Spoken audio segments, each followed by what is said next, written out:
Hey guys, it's Sharon from Digital Nomad Quest, and today we're gonna go over 9 things the wealthy teach their kids about money. Now, if you guys are new to this channel, welcome. I'm all about teaching you how to build passive income, become financially free, and design your best life. So if you guys are interested in that, make sure to subscribe and hit the bell button to be notified of my latest videos. So I think some of you guys may know already, me and Sean recently got married, and we had talked about kids and everything like that. It's probably going to be a few years out the way. But because of this discussion, I kind of thought about what do people talk to their kids about their finances. I did some research and I started gathering my thoughts. And this is basically based off of my research as well as personal experience. I think that the earlier you prep your child around personal finance and about certain topics, it can really help them dramatically with their future.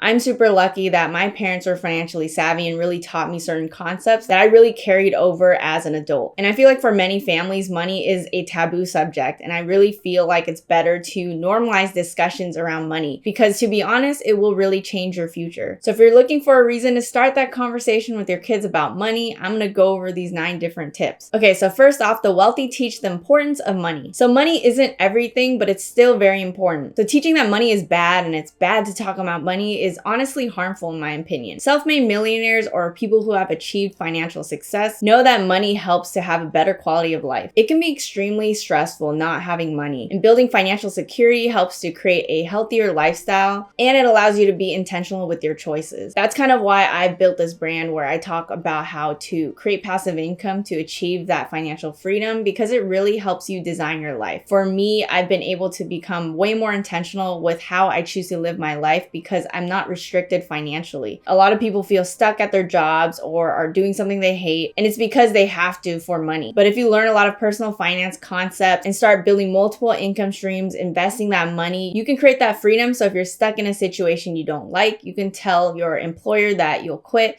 things like that. It gives you so much more freedom to live the life that you were meant to live. And not only that, having more wealth and abundance will allow you to help other people in their lives and allow you to give more and donate more and things like that. So if you've worked on your finances and built your wealth, you would have more opportunity to help others and make a greater impact. Number 2, the wealthy teach that there is no ceiling to the amount you can earn. I think many grow up with this idea that the pie is limited and there's just a limited amount to go around. Basically, with that concept, it's like if someone takes a bit more, then you would have less and you just have the scarcity mindset. But in reality, there are tons of opportunities out there, especially with the internet in this day and age. Back in the day, it was a lot harder, but now I've mentioned so many side hustles and passive income ideas on this channel that you should feel like there are a lot of opportunities out there. So for example, with side hustles, you can even start a YouTube channel like I did, right? It's very low capital to start one. You can also start a money-making blog. You can start selling shirts on Merch by Amazon. You can start selling digital products on Etsy, or you can start flipping items on Craigslist, right? Looking at the free section and then restoring items and then flipping them. A lot of people make tons of money just doing that. And for example, if you have a full-time commission-based role, there is actually no ceiling to how much you can earn. It's based off of the results that you actually produce.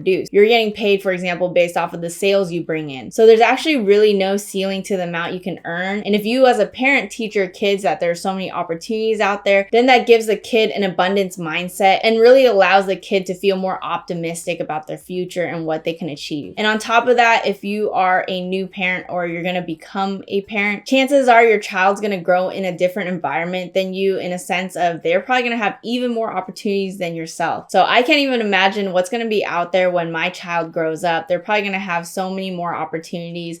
Maybe there's going to be more metaverse opportunities on top of the opportunities online. So make sure you let the kid know that there is really no ceiling to what they can achieve, how much wealth they can have, and just give them the feeling of abundance and that they can achieve their dreams. Number 3 is to teach them about patience and delayed gratification. You've probably heard about that marshmallow study where kids sit in a room, they're tested whether they can postpone eating marshmallows. So they'll basically put a marshmallow in front of the kid and the grown-up's gonna leave, and by the time the grown-up comes back, if the marshmallow is still there, then they get to have that one and another one. But if the kid eats it right away, then they're not going to be able to get another one. So interestingly enough, the kids who actually were able to practice delayed gratification had higher chances of scoring better on their SATs and had more success in their life. They also had fewer behavioral problems. I think this concept is really important because it is an important factor when it comes to building your wealth. This goes along with the concept of lifestyle inflation and lifestyle creep. Basically, when people increase their income, they start spending more. and they essentially don't save up or invest anything. So all their money just goes to different pleasures like this, rather than waiting and allowing that money to grow exponentially over time. Same thing with entrepreneurship or being a content creator. You know that with starting a brand, it takes maybe at least 5 to 10 years, right, to build it up to see more results. And someone who isn't good with delayed gratification may want to give up really quickly in the beginning. Whereas people who are able to practice that patience, they're able to work towards their goals even if they don't get any positive reinforcement back right away.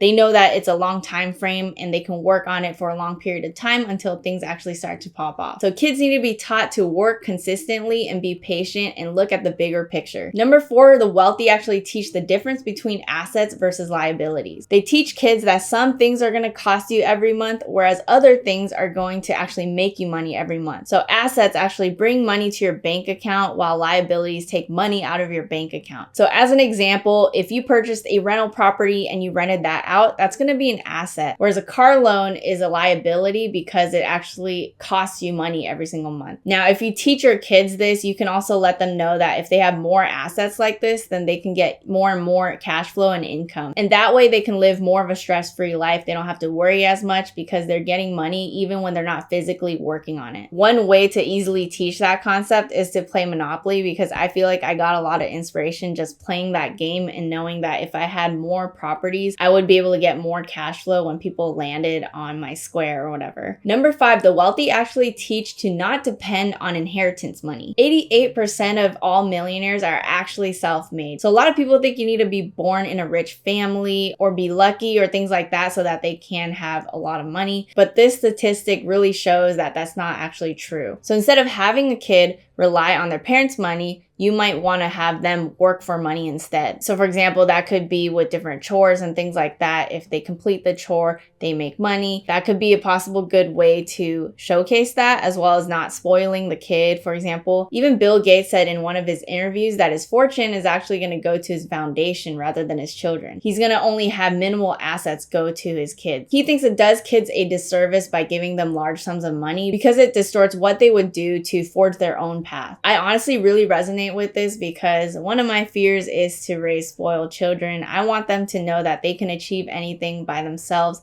have confidence to work on their dreams without relying on other people. Number 6, the wealthy teach their kids that having money doesn't make you better than others. Your child should be able to understand that everyone deserves the same respect. From a CEO to a janitor, everyone should be treated equally. Your income is not correlated on how decent of a person you are. It doesn't correlate to any sort of status. And honestly, one of my big pet peeves is people thinking that they're better than others. I would say that money really becomes toxic when it becomes tied to your self-worth and you start judging other people for it. So treat everyone equally with kindness, respect, and love. As a parent, you can teach your kids that, as well as showcase that example by really showing other people kindness in front of your kids so your kid knows that's how you should be treating other people. Number 7 is that wealth creates freedom. You can teach the kid that there's a difference between looking rich versus actual wealth. The best thing about wealth is that security and that freedom it offers you. It's not about the fancy cars or bags or things like that. Those material goods don't necessarily buy happiness. Essentially, when you get those nice things, you usually feel happy for a bit, and then ultimately that becomes your baseline and you just kind of level out. And then it even makes it so that there's more things to worry about. For example,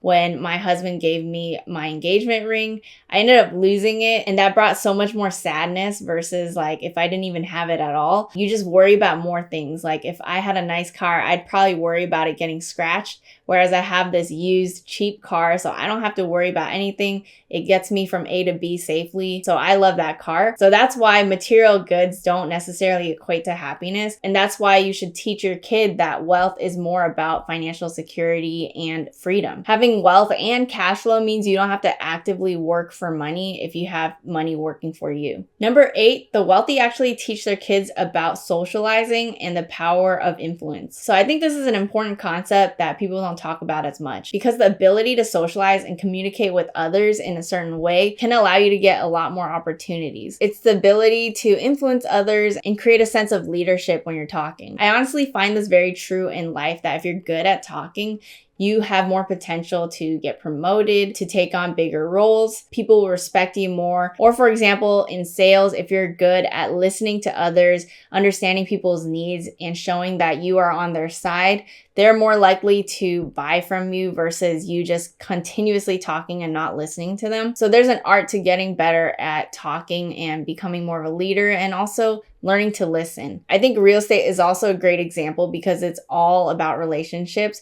It's all about building your team of contractors, agents, wholesalers, lenders, and investors so that you have more chances of building partnerships and having the right team to make the deals actually work. For me, this has been something a little bit more challenging. You might not think this because I make these YouTube videos, but basically I am introverted and I get scared of talking. So I decided to challenge myself with taking improv classes for half a year. I also challenged myself to speak at a conference and even doing these YouTube videos. It's not that natural for me, but it gets me better and better at talking to people. If you want to get better at speaking with people, you should check out How to Win Friends and Influence People by Dale Carnegie. That's a great one to read as well. The last tip I have is that the wealthy teach their kids to use the tools of their generation. Like I mentioned earlier, in this day and age, there are so many possibilities. Back in the day, building your own side hustles and businesses would be a lot trickier, right? You would have to meet in person and try to advertise in person. You wouldn't be able to put up an online shop. You would have to have like a brick and mortar shop, for example. Whereas now there are online side hustles like Amazon, Etsy, Shopify, blogging, YouTube, and there's so many more that you can pursue to make a ton of money. And on top of that, with recent times, remote work has even become normalized. So that's another opportunity that, our generation has. So who knows what your child will have in terms of opportunities. There are going to be more and more things that they can pursue, so they need to learn the tools of their generation. For example, in this generation, coders get paid a lot. Coders are super important to be able to make certain websites, certain programs and software and apps as well. So that's why getting ahead of it, looking at the opportunities there are and actually seizing them is super important. So I hope you guys enjoyed this episode on 9 things the wealthy teach their kids about finance. So I feel like as a summary, really don't let your kids settle for less. Let them know that there are abundance of opportunities out there and they can achieve whatever they want to achieve. And then really teach them the fundamentals so they're set up for the future. For example, that you have to get more assets versus liabilities. You have to start saving and investing your money, growing your income. These are all great things to teach your kids. In a future episode, I want to go over how to teach your kids exactly about these concepts because, there are these things, but how do you actually talk to your kids about these things? And I hope you stay tuned for that episode as well. So if you guys like this episode, make sure to smash the like button. Let me know in the comments below which one resonated with you. Subscribe, hit the bell button to be notified of my latest videos, and I'll see you guys in the next one.